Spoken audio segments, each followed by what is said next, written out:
Yes, please. Hello. Yes. Okay. So let's start the grief. Few part is covered from the grief, and grief is a reaction of an individual to the significant loss. Already we have part like important terms of the grief. Physiological and psychological responses to the grief, and we now we are going to discuss about the theories of the grief. So this is one of the theory, that is a Kubler-Ross theory of the grief. Already I think we have discussed denial, anger, bargaining, depression, acceptance. John Bowlby theory of the grief process, Burden theory of the grief process, common symptoms of the grief process. Then now we have to start with the grief process. So now this is the new topic for you, grief process. So grief process is the one of the resolution of the loss. कोई भी loss होता है या कोई भी any particular condition is not favourable for anybody, so that person should have the resolution that should be maintained by the homeostasis. So when the stress and when the anxiety is more because of loss, then person should go for the homeostasis. So homeostasis can be resolved by the particular conditions. So this process provide the support is an individual work through the feeling of anger, hopelessness, futility that accompany loss. So this is known as grief process. So grief process क्या है? It is a type of support we are giving to the individual. So when the person is having the feeling of anger, when the person is having the hopelessness, when the person is having the futility means the person is thinking that I am become usefulness, मतलब मेरी uselessness होता है, person समझता है कि मेरा कोई भी सोसाइटी में कोई यूज नहीं है, there is no use of my opinion, there is no use of my ideas, there is no use of my organism. So the person is having the futility. So person should have the feeling of anger, hopelessness, futility that accompany the loss, जिससे कि उसको loss होता है. So how to resolve the condition? So it provide the time to put things into the perspective. मतलब जो भी चीज़ें होती है, सबसे पहले we have to identify the problem and what are the reason and what are the causative factors of the particular problem, so that again we have to plan for the implementation. If the problem is not resolving by the implementation, then we have to go for the recycling the process. जो process होता है उसको recycling करते हैं. So we have to give the particular interventional therapy or any implementation therapy to the particular client for the perspective. So better perspective के लिए हम काम करते हैं कि जब भी हम पढ़ाई करते हैं, स्टडी करते हैं, जो भी हम काम करते हैं, तो अपने बेटर पर्सपेक्टिव के लिए करते हैं, सोसाइटी के लिए करते हैं, अपने फैमिली मेम्बर्स के लिए करते हैं, या हमारे खुद के लिए करते हैं, ठीक है, या हमारे पर्टिकुलर जो नेबर होते हैं उनके लिए करते हैं. तो बेटर पर्सपेक्टिव के लिए हम वो काम करते हैं. So that this does not reduce the importance of the loss, but allow the person to continue living with a new perspective. हम अपनी जो डिस्कवरी होती है वो डे बाय डे हम करते हैं, ठीक है. न्यू थिंग्स जो होती हैं, न्यू टेक्नोलॉजी होती है, न्यू पर्टिकुलर एक इंटरवेंशनल थेरेपी होती है, पर्टिकुलर मैनेजमेंट होता है, न्यू मैनेजमेंट होता है, उसको हम जस्ट आइडेंटिफाई करते हैं. और आइडेंटिफाई करने के बाद जो भी प्रॉब्लम्स होती हैं उनके ऊपर हम अप्लाई करते हैं. So new perspective can be implemented in the particular conditions or particular problem. So this acceptance indicates that grief process is coming to a close. So grief process का मतलब क्या होता है कि सबसे पहले हम प्रॉब्लम को फाइंड आउट करते हैं, फिर उसको रिजॉल्व करते हैं प्रॉब्लम को.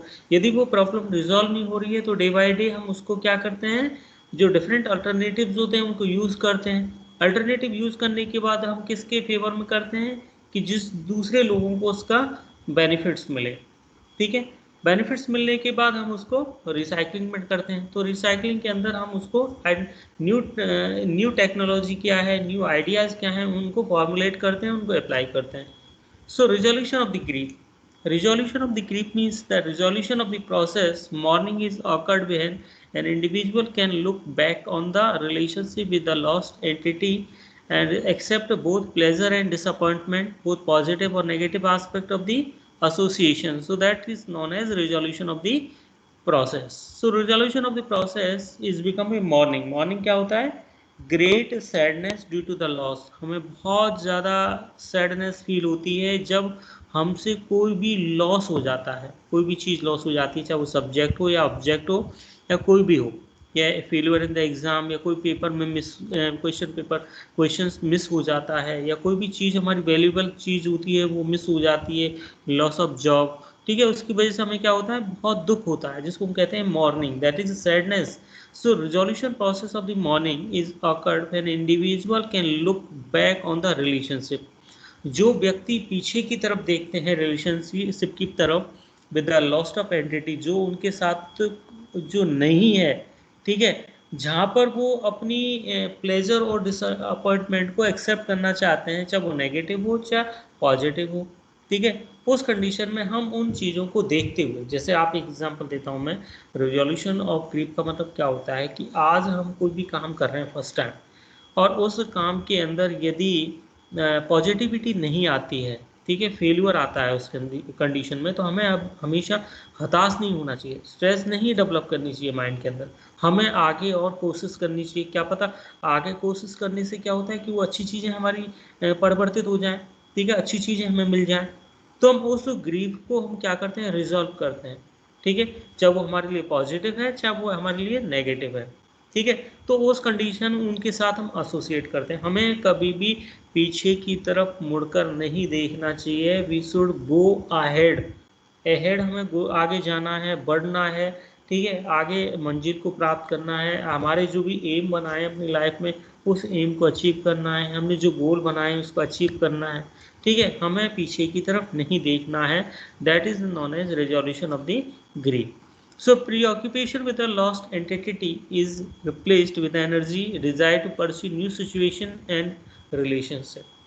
हमें ऐसा नहीं है कि जब भी हम किसी काम के प्रति हम यदि मोटिवेटर होते हैं, मोटिवेशनल होते हैं, तो उस कंडीशन में हमें वहाँ के नए एनवायरनमेंट को अडेप्ट करना, रिलेशनशिप अच्छे मेंटेन करना, हमारी एनर्जी को एक बेटर एनर्जी के अंदर, लिबिडो के अंदर उसको परिवर्तित करना, और उसको हमारे वर्क के प्रति फोकस करना, और उसको सिचुएशन को रिजॉल्व करना. So that we have to first we have to preoccupied with the condition. जिस सिचुएशन से आप उस सिचुएशन को हैंडल करने जा रहे हो, तो सबसे पहले आपका प्री ऑक्यूपेशन होना बहुत ज़रूरी है.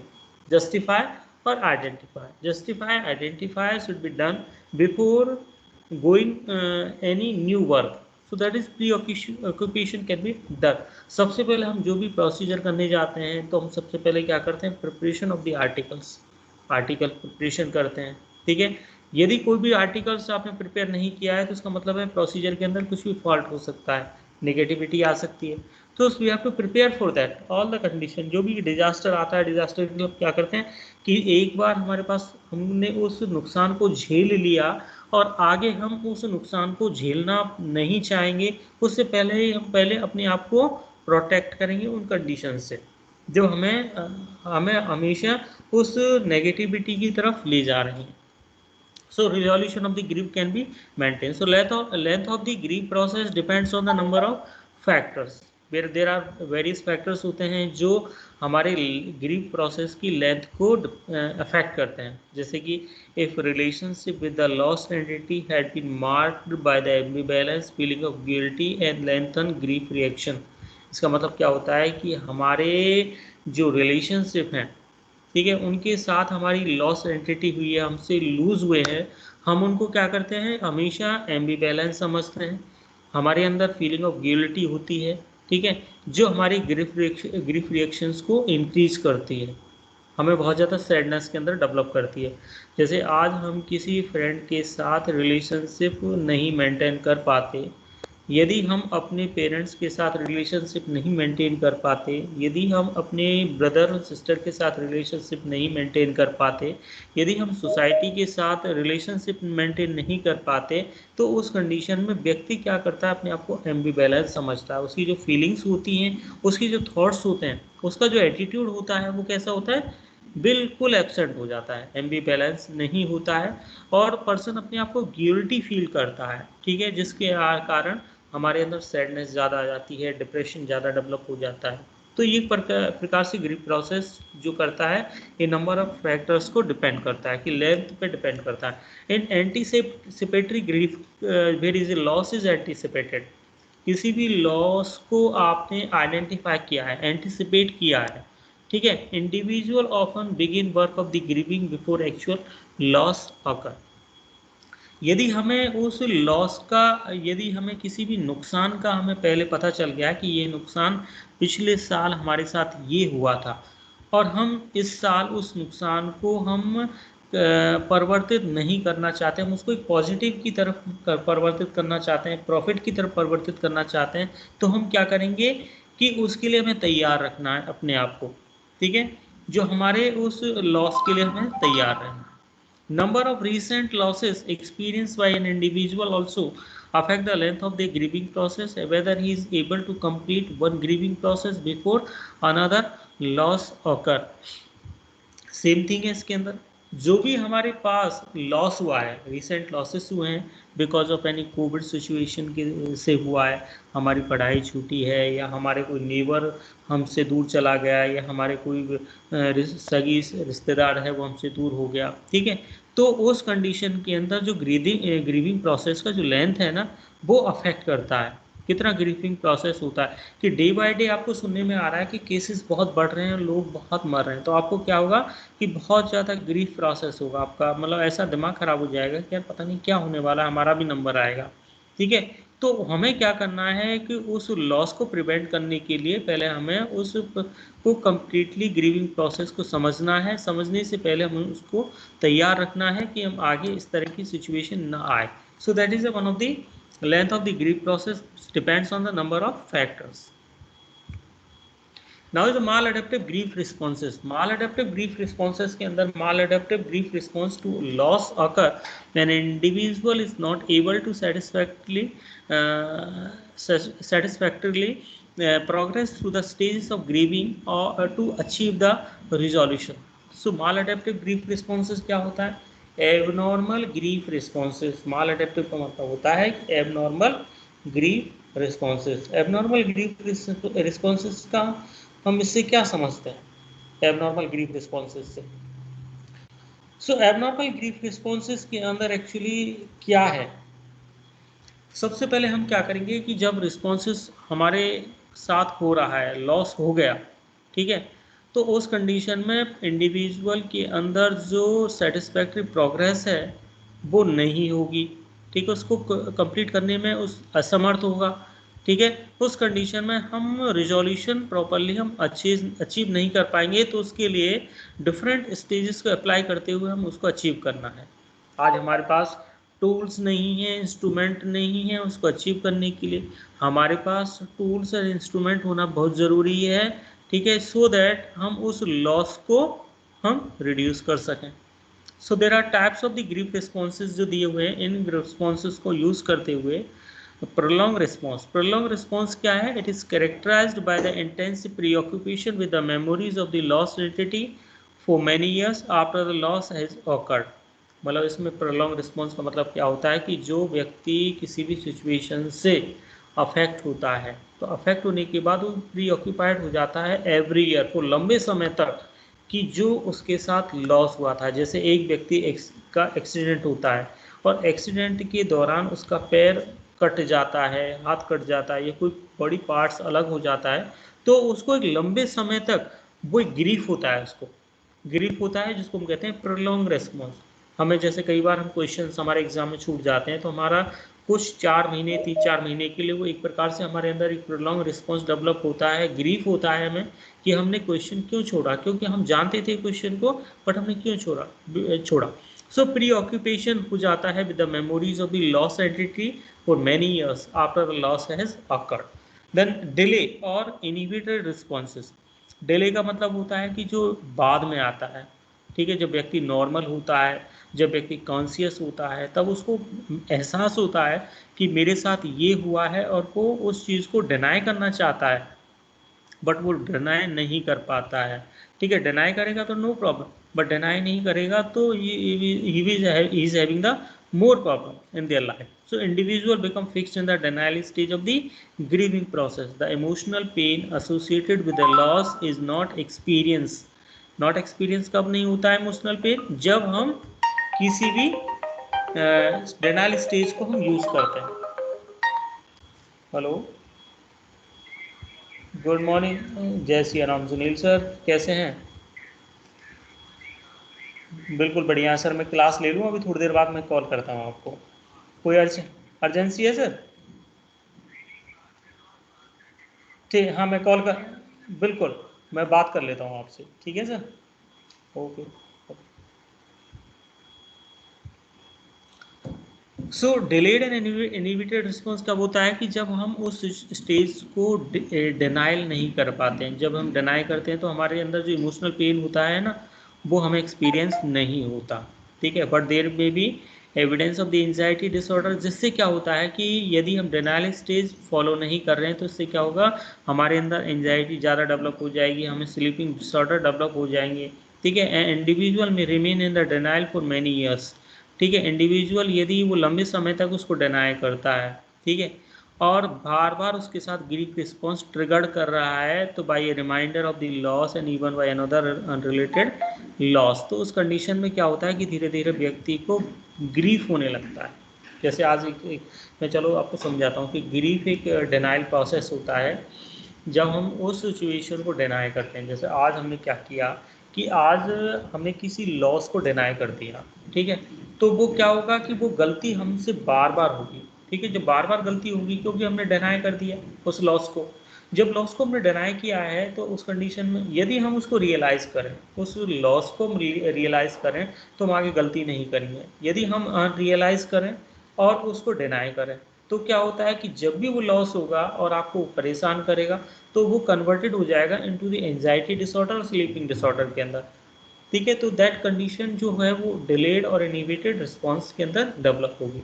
डिस्टोर्टेड रिस्पॉन्स का मतलब होता है the individual who experiences A distorted response in the fixed the anger stage of the grieving process. यदि कोई भी पर्सन डिस्टोर्टेड होता है, ठीक है, किसी भी सिचुएशन या किसी भी एक्सपीरियंस के साथ, ठीक है, तो उसके अंदर एक जो स्टेज होती है वो एंगर स्टेज कन्वर्ट हो जाती है। Normal behaviour associated with the grieving, जो नॉर्मल बिहेवियर होता है वो एसोसिएट होता है ग्रीविंग के साथ, जैसे कि पर्सन बिकम हेल्पलेस हो जाता है, होपलेसनेस हो जाता है, सैडनेस आ जाती है, एंगर होता है, गिल्टी फील करता है। This is a normal behaviour which is associated with the loss. The individual turns the anger inward and on the self and is unable to function in the normal activities of the daily living, ठीक है। जब उसको गुस्सा ज़्यादा आएगा, यदि convert होगा, तो उस कंडीशन में उसकी जो डेली लिविंग की जो नॉर्मल एक्टिविटीज़ हैं वो असमर्थ होंगी, अनेबल होंगी, जिससे क्या होगा, पर्सन के अंदर pathological depression is distorted in the grief response. So these are the three types of the grief response here: prolonged response, delayed and inhibited response, and distorted response. Now we have to see the management and treatment. हम क्या management करेंगे, क्या treatment देंगे patient को। Management, यदि ये grief process होता है या ग्रीविंग प्रोसेस होता है, तो thus management can be done like find out any psychiatric disorder. यदि किसी पेशेंट को साइकेट्रिक डिसऑर्डर या स्लीपिंग डिसऑर्डर डेवलप हो रहा है, so first of all we have to find out that condition. Patient is encouraged to talk about his feelings concerning decreased in a private room. Patient को encourage करेंगे freely talk करें, उसके अपनी feelings हैं उनको एक्सप्लोर करें, ठीक है। और उसके बाद हम पेशेंट की जो प्राइवेट रूम है उसको डिजीज़ के बारे में कंसर्न करेंगे। डिजीज़ जो होती है उसकी बीमारी जो है उसके बारे में कंसर्न करेंगे इन द प्राइवेट रूम के अंदर, not in public. The reassurance is given that this is the normal process. Reassure करेंगे पेशेंट को कि ये प्रोसेस नॉर्मल होता है और ये जब हम इसको रिजॉल्व करेंगे तो ये प्रॉब्लम सबसाइड हो जाती है जल्दी से। If necessary refer to the psychiatric services, यदि ज़रूरी होता है तो हम साइकेट्रिक सर्विसेज के लिए रेफर कर देते हैं यदि प्रॉब्लम्स आर नॉट रिजॉल्व। हम ट्रीटमेंट क्या देंगे, normal grief does not require any treatment, while complicate grief require medication depending on the prevailing behavior responses. Treatment का जो होता है कि नॉर्मल ग्रीफ के लिए कोई ट्रीटमेंट की ज़रूरत नहीं होती, यदि वो सिचुएशन कॉम्प्लिकेटेड हो जाती है तो उसके लिए हमें पर्टिकुलर ट्रीटमेंट की ज़रूरत पड़ती है, जो डिपेंड करता है उसका किस प्रकार का बिहेवियर उसके अंदर डेवलप हो रहा है। द नेक्स्ट नर्सिंग इंटरवेंशंस हम क्या फॉलो करेंगे? नर्सिंग इंटरवेंशंस के अंदर सबसे पहले हम ओपन एक्सेप्टिंग एनवायरनमेंट प्रोवाइड करेंगे। We have to openly environment we have to develop in the patient की जो सराउंडिंग्स होता है, ओपन एनवायरनमेंट। ओपन एनवायरनमेंट का मतलब क्या होता है? ओपन एनवायरनमेंट का मतलब होता है कि openly the person can explore, patient can enhance their knowledge and they can identify and they can explore all the problems and they can get a better solution from the society, from any neighbor or colleagues. So the open environment should be facilitated to the person.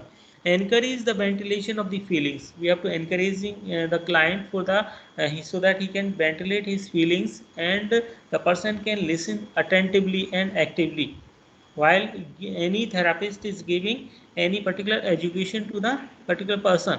So provide the various diversional therapy, diversional activities we have to maintain. Diversional का मतलब होता है कि patient को grief से हमें उसको divert करना है, यदि उसको एंगर हो रहा है या उसको पर्टिकुलर फ्रस्ट्रेशन हो रहा है या पेशेंट को, या उसके अलावा डिसअपॉइंटमेंट हो रहा है या पेशेंट को डिस्प्लेसमेंट हो रहा है, तो उस कंडीशन के अंदर हम डाइवर्सनल थेरेपी प्रोवाइड करेंगे जो उसकी सिचुएशन को वो डाइवर्ट कर सके। Provide the teaching about the common symptoms of the grief. जो ग्रीफ के जो कॉमन सिम्टम्स हैं उनको हम टीच करेंगे। We have to teach the common symptoms of the grief, कि क्या क्या सिम्टम्स हो सकते हैं ग्रीफ के कारण।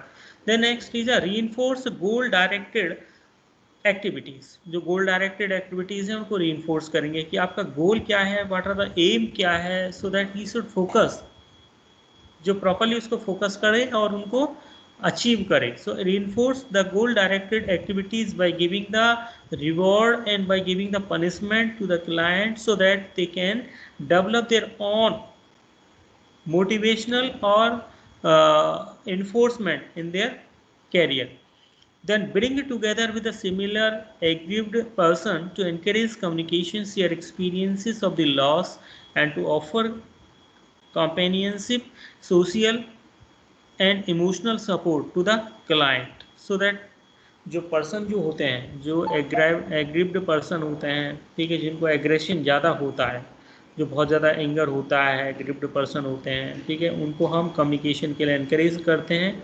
जो भी उनकी लॉस हुआ है उसको वो दूसरों के साथ शेयर कर सकते हैं, ठीक है, वो दूसरों के साथ इन्वॉल्व हो सकते हैं, सोशल इन्वॉल्वमेंट हो, चाहे कंपेनियनशिप हो, चाहे इमोशनल सपोर्ट हो, they can involve in all type of activities with other person.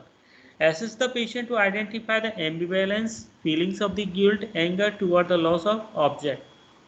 ठीक है, एम्बिवेलेंट फीलिंग्स होती हैं पर्सन के अंदर, या गिल्टी फील होता है, या पेशेंट के अंदर एंगर होता है because of any loss of object. So we have to identify these conditions by exploring the person. Then assist in developing the positive method of the coping with the loss. We have to develop the coping positive method with the loss. So where that we have to assist the client or assist the person so that he can find out the particular positive method, how to cope the situation and how to cope with the loss. Provide the positive feedback for the use of effective coping strategies. Then strategy can be followed in effective manner so that he should provide the positive feedback to the client. Then encourage the patient to utilize family, religious and cultural support that provide a meaning for the patient. Patient को encourage करते हैं कि how to involve in all type of activity with the family, how to involve in the religious activity, how to support the cultural activities.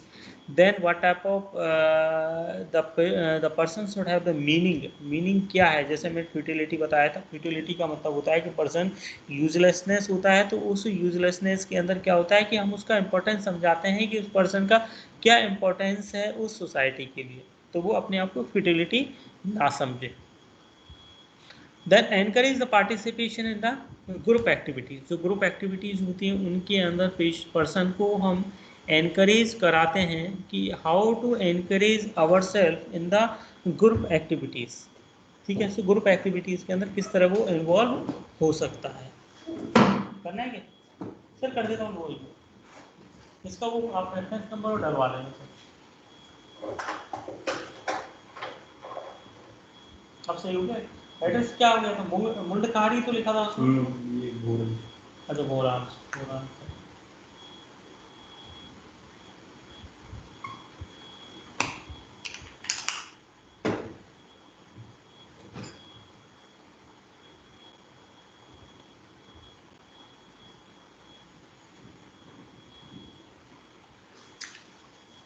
वो number तो वही डलवा लेना जो पहले उस दिन डाला था ना, जो उसका पहले वाला है उसी को वही नंबर चल रहा है। एंट्री मत कराना न्यू वाला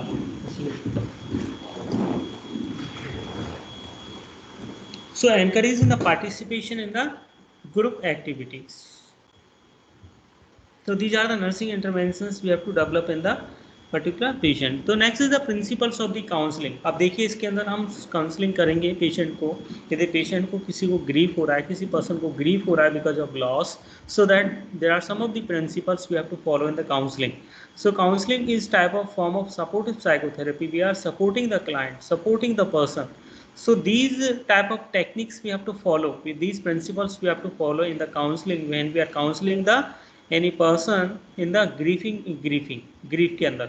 So first we have to respect the client, ability to communicate effectively with the patient or client and develop the capacity, right to choose his own alternative and make his own decision.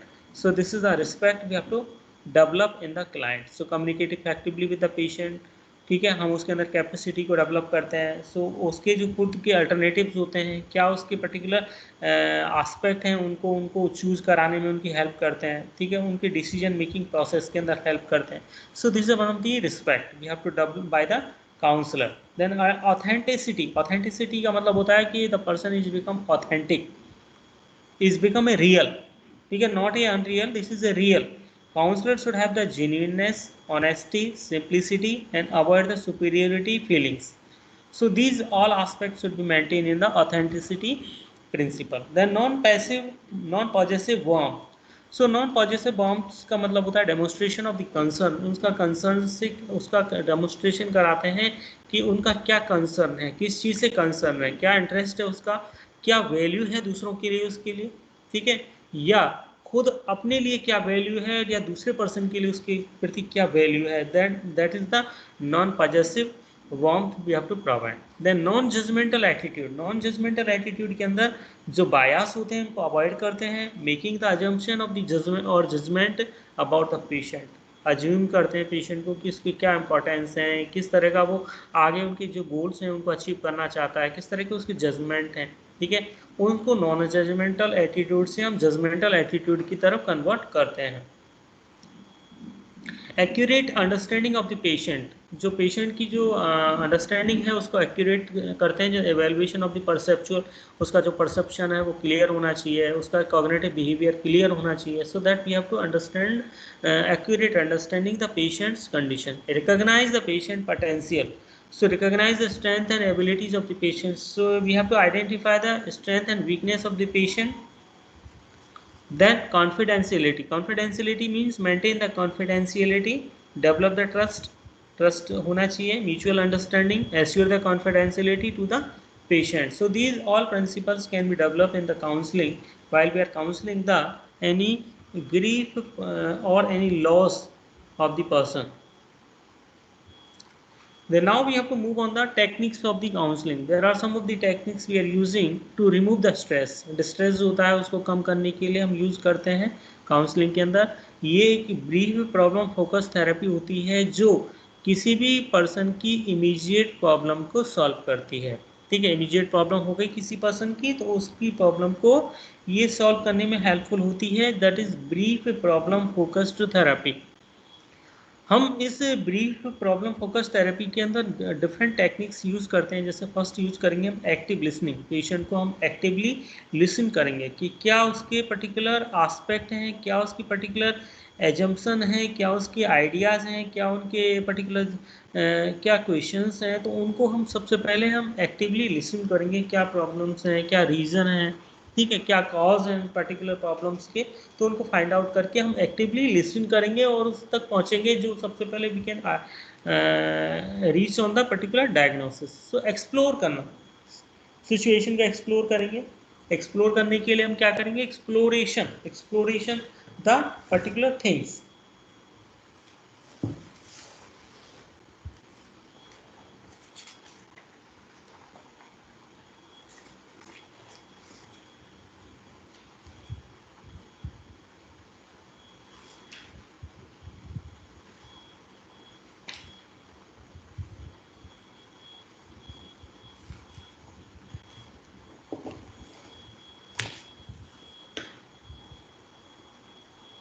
So in the exploring the developing the further into a subject or idea। जैसे कि किसी ने मुझे ये पूछा कि tell me more about that, मतलब क्या हुआ है, मुझे पूरा कंप्लीटली आपको समझाना है कि क्या उसको प्रॉब्लम है। एक्सप्लोर करना, आपकी प्रॉब्लम को एक्सप्लोर करना। Encourage the description of the perception, encourage करना किसी भी परसेप्शन को। जैसे asking for a patient view that the situation, for example what do you think is happening to you right now, क्या आपको क्या हो रहा है, क्या परसीव हो रहा है, क्या आपको फीलिंग्स हो रहा है। तो दैट एनकरेज करते हैं पेशेंट को।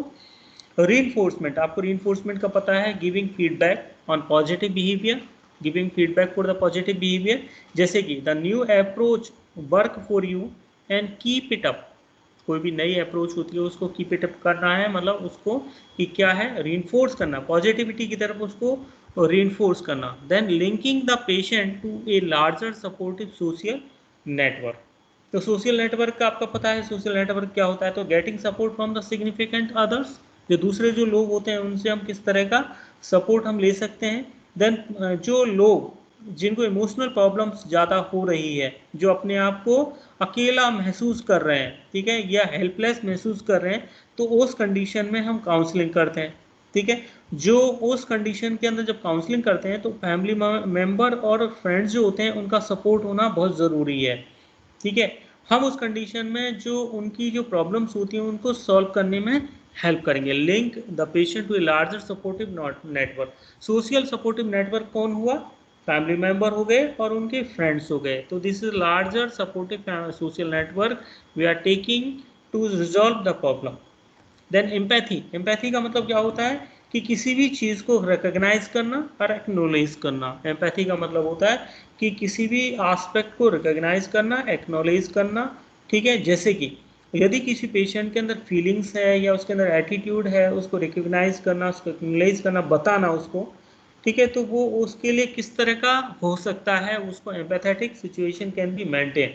Then clarification all types of the doubts, जो क्लैरिफिकेशन के अंदर हम asking the patient to restate, elaborate, to give the example of the idea and feelings. जो पर्सन होता है हम उससे पूछते हैं वो अपने आप को एलेबोरेट करे कि उसके अंदर क्या आइडियाज़ हैं, क्या फीलिंग्स उसके अंदर डेवलप हो रही हैं।